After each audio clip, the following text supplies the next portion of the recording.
Okay, so we got the turbosmart blow-off valve installed. Actually, it was a pretty easy install. Everything lined up real good. I used all the washers they provided. Went in real easy. I will note I did have to change this vacuum hose. I did have to change the recycle hose.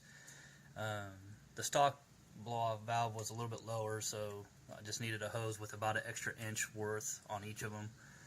Really not a hard or expensive find, but I will note that. I did already drive it. It sounds amazing. Performs amazing. Everything seems to work really well.